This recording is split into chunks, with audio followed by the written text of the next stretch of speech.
देखिए mister थर्व, movements, तो in short, in very short, जो फोर्स है उसका जो टर्निंग इफेक्ट है, टर्निंग इफेक्ट, खान साहब उसको बोला जाता है मूवमेंट। देखिए, थोड़ा समझने की कोशिश कीजिए। ये बॉल आपने बैट से हिट की और बॉल जो है वो स्ट्रेट चलेगी, ठीक है। बट तो ये एक फोर्स का एक रोल है जिसमें उसकी वो सेम डायरेक्शन में, सेम डायरेक्शन में उसको एक्सेलरेट कर रहा है। या तो फोर्स ये कर सकता है, या दूसरा ये कर सकता है कि जो बॉल आपकी तरफ आ रही है उसकी वो डायरेक्शन चेंज कर सकता है। ये दूसरा काम फोर्स कर सकता है। बट आपके घर में जो दरवाजा लगा हुआ है उस पर आप फोर्स तो लगाते हैं, बट उससे उससे उसकी मतलब पोजीशन तो चेंज नहीं हो रही। मतलब ऐसा तो नहीं कि वो पॉइंट ए से पॉइंट बी चला गया, मतलब इन अ लीनियर डायरेक्शन। वो तो बेचारा एक उसका यहाँ एक्सेस है, और सारी उम्र वो इस एक्सेस पे ही आगे पीछे घूमता रहता है। मेरी बात समझ आ रही है? तो वो फोर्स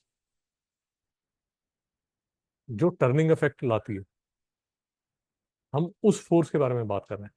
नहीं समझ में आया मिस्टर खान? को डाउट है?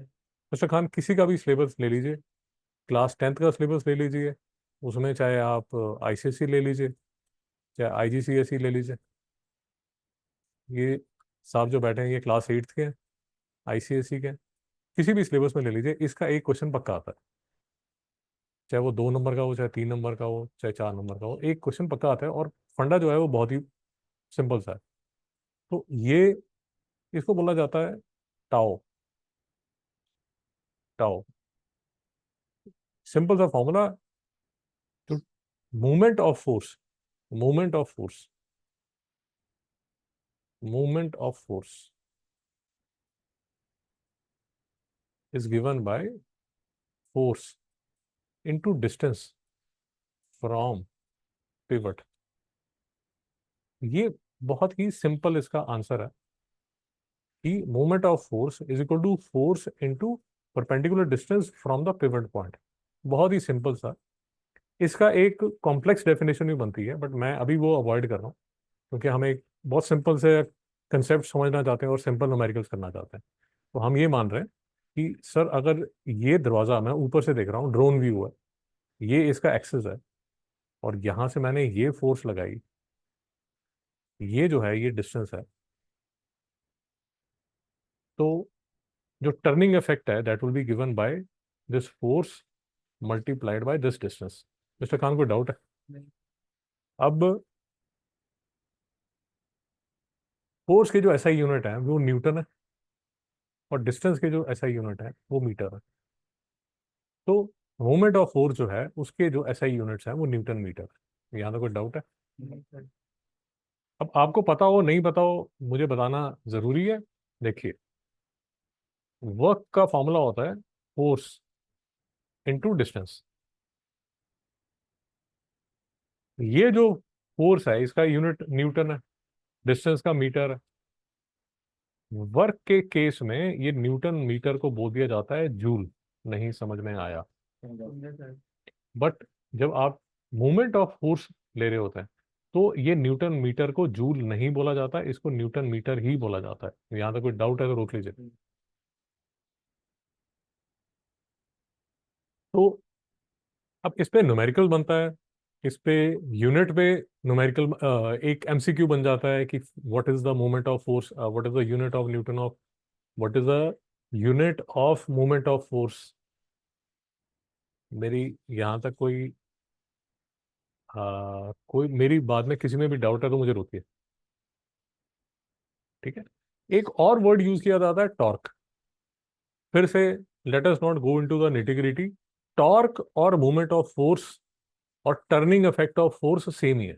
मैं यहाँ लिख देता हूँ ताकि कभी आपको डाउट आए। मतलब आप क्लास 10 तक मान सकते हैं, उसके बाद कभी इंजीनियरिंग करेंगे तो यहाँ पर भी एक डिफरेंस आएगा, वो सब छोड़ दीजिए। तो turning effect of force is equal to torque is equal to moment of force.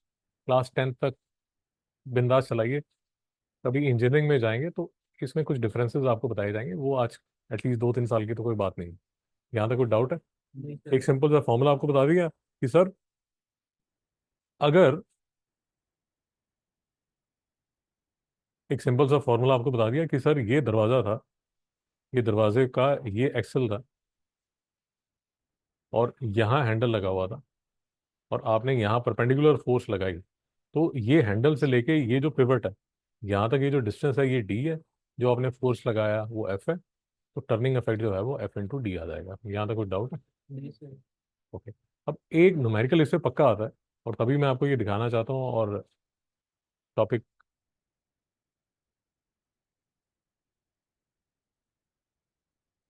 को टॉपिक का जो कंसेप्ट है वो आपके दिमाग में मतलब एकदम बढ़िया से उतारना चाहता हूँ। तो ये देखिए, जैसे आप ये मान सकते हैं कि ये डोर है, ये ड्रोन व्यू है, आप दरवाजे के ऊपर से उसको देख रहे हैं। जब ऊपर से आप उसको देखेंगे तो डोर जो है वो 3 मीटर का है। लेट अस अज्यूम यहाँ हैंडल रखा हुआ है, ये जो है पिवट है, पिवट का दूसरा नाम उसने हिंज लिया हुआ है। तो मोमेंट ऑफ फोर्स, ये जो फोर्स है, इसका जो मोमेंट हुआ है that will be given by force into distance, तो ये 15 न्यूटन मीटर। बार बार कह रहा हूँ, ये न्यूटन मीटर को जूल मत देखिए। ये कंफ्यूजन तब आपको आएगी जब आप वर्क के बारे में बात करेंगे, और वर्क भी फोर्स इंटू डिस्टेंस होता है। यहाँ पर ये जो डिस्टेंस है और वर्क का ये वाला जो डिस्टेंस है, उसमें डिफरेंस समझ आ गया आपको? ये वाला जो डिस्टेंस है, ये वो डिस्टेंस है जो फोर्स में और पिवट के बीच में डिस्टेंस होगा, ये वो वाला डिस्टेंस है। वर्क में जो ये डिस्टेंस है वो डिस्टेंस है कि यहाँ पर पॉइंट ए पे था, और यहाँ से उठा के आपने ऑब्जेक्ट को यहाँ पर ले गए, तो ये वाला जो डिस्टेंस है ये वर्क वाला डिस्टेंस है। या ऑब्जेक्ट यहाँ पड़ा हुआ था, आप उसको हाइट पे ले गए 3 मीटर की, तो वो वाला है।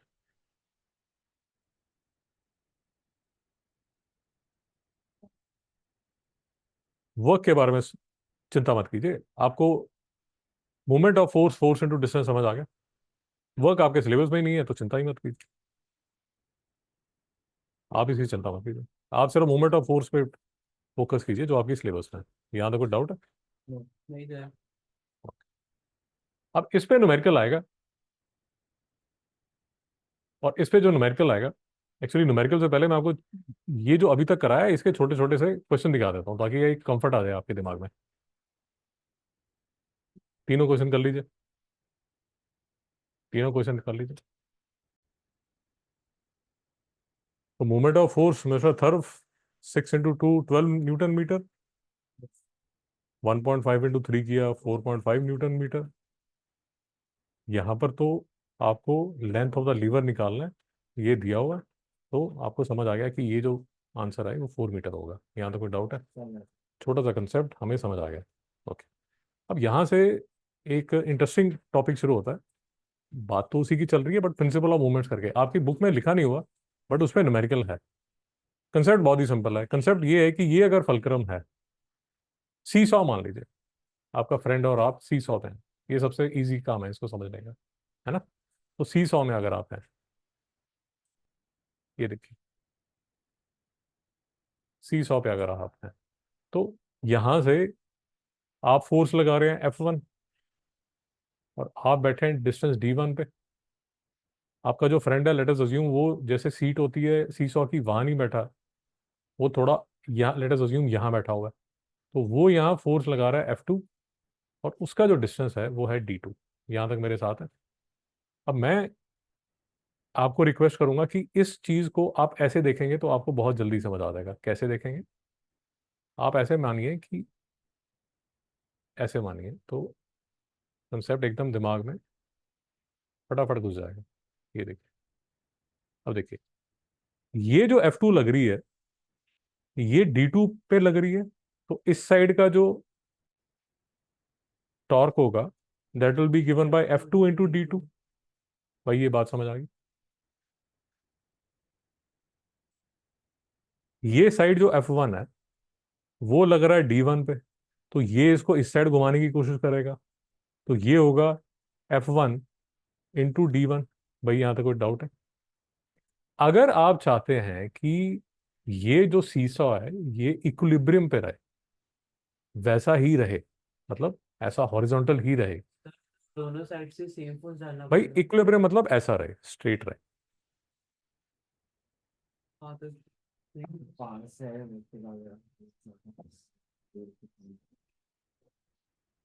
इक्विलिब्रियम का मतलब यहाँ इस केस में ये हुआ कि आपका जो सीसॉ है वो हॉरिजॉन्टल पोजीशन में ही रहे।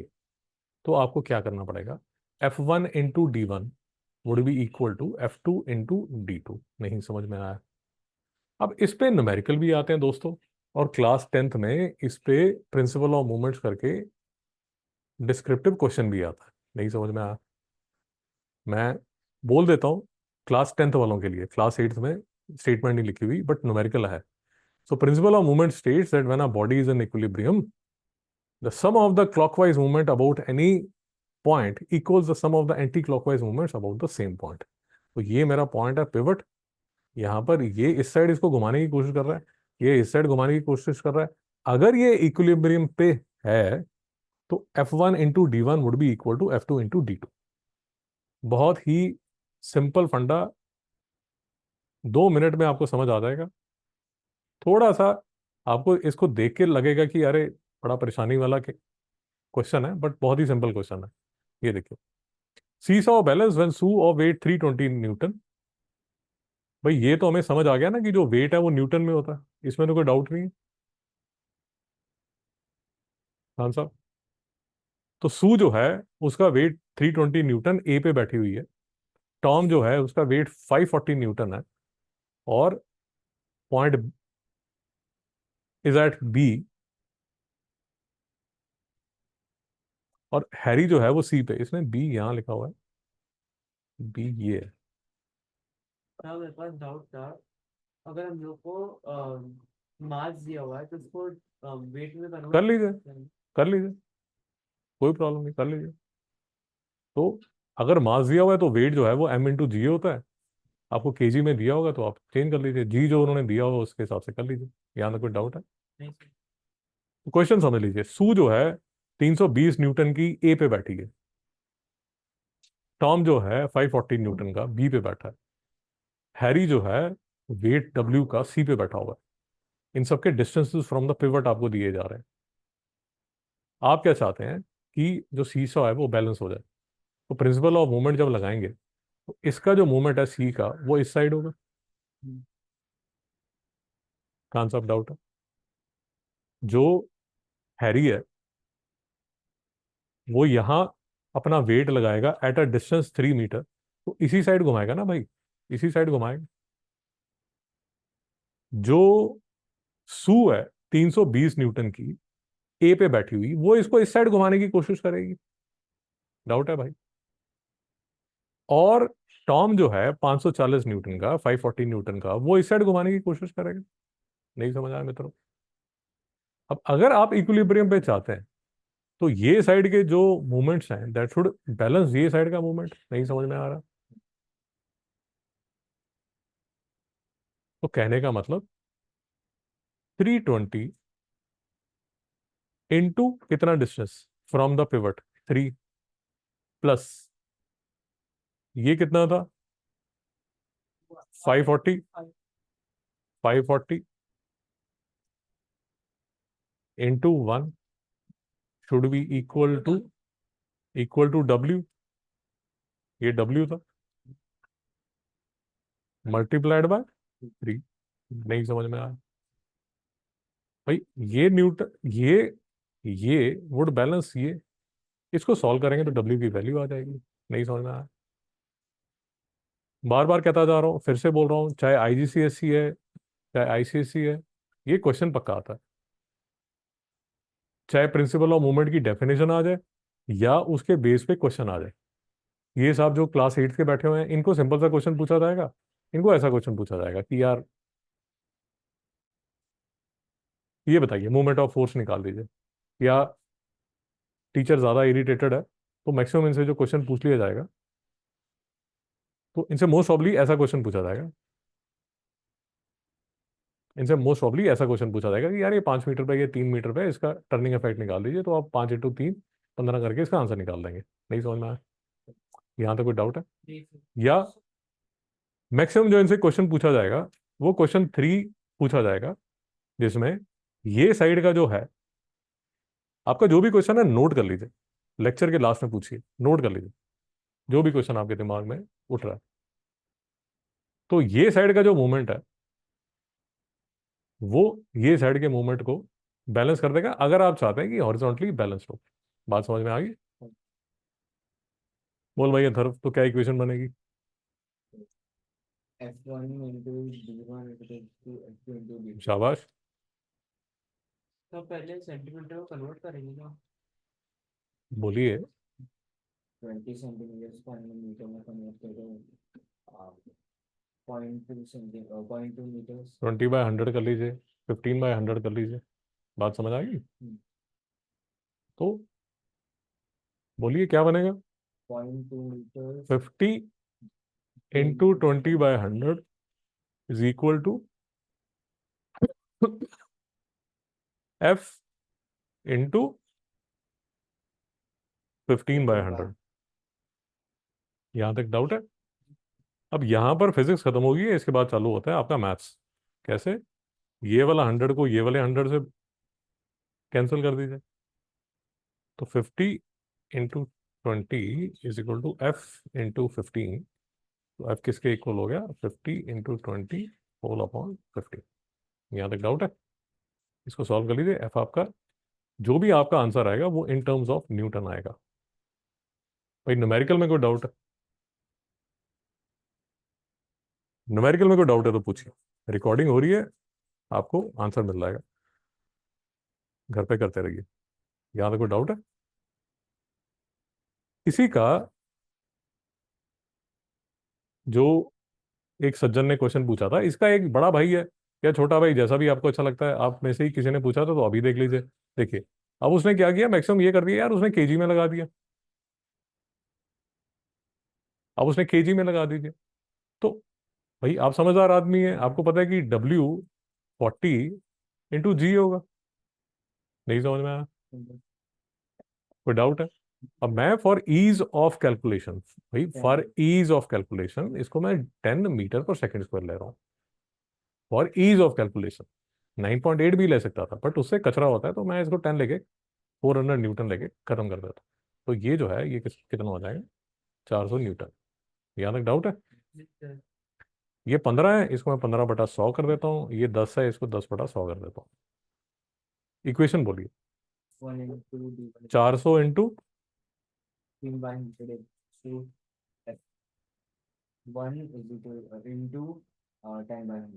नहीं समझ में आया? बहुत बढ़िया। ये वाला जो 10 है वो इसके नीचे आ जाएगा, ये 10 यहाँ कैलकुलेट हो गया।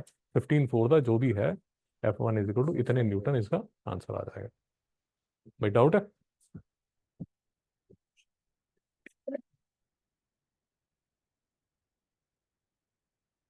हाँ साहब, न्यूमेरिकल करने में कोई डाउट है?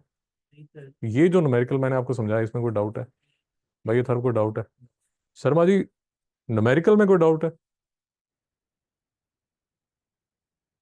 ओके। देखिए, बार बार वो सेम ही चीजें हैं, आपको सिंपल सी बता रहा है कि यार रूलर मुझे बैलेंस करके दे दो। नहीं समझ में आया? और आप 10th वालों को समझना पड़ेगा कि यहाँ वो लिख रहा है, ये सिंपल क्वेश्चन था जिसमें वो लिख रहा है कि ये जो है ये सेंटर है। ओके, इसमें भी एक क्लास 10th वालों के लिए इसमें भी थोड़ा सा कॉम्प्लिकेशन आ जाता है जब वो अपना उसका पिवट को चेंज कर देता है, बट अभी हमें उस कचरे में जाने की जरूरत नहीं है। भाई यहाँ तक कोई डाउट है तो रोके। बहुत बढ़िया। तो एक ट्रिक आपको बता देता हूँ।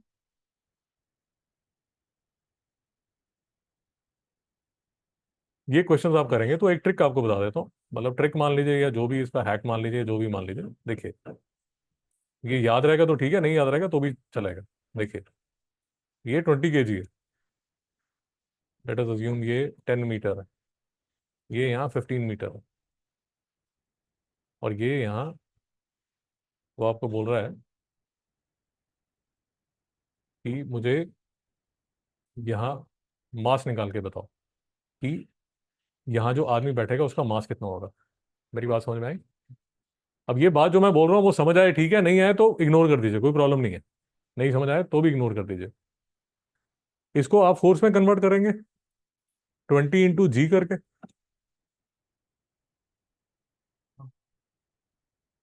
फिर इसको 10 से मल्टीप्लाई करेंगे,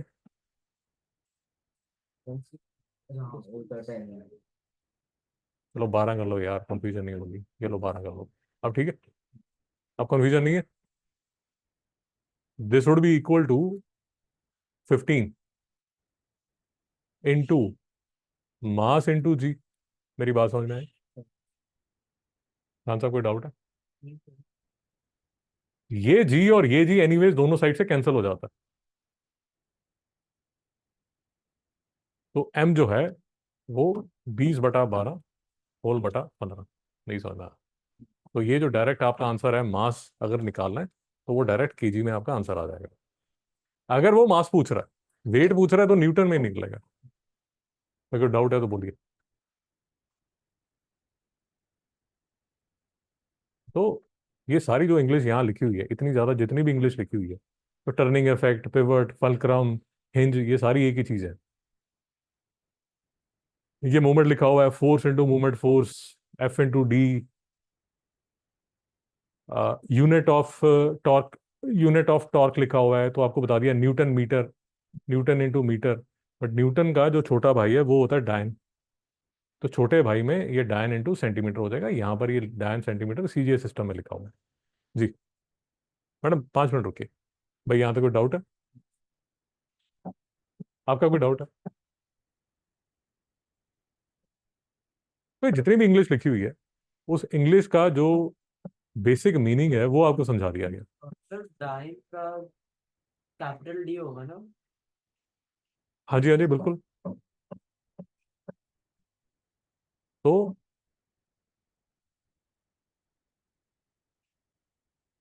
सर कन्वर्जन क्या है, न्यूटन इनटू डाइन? मैं बताता हूँ आपको।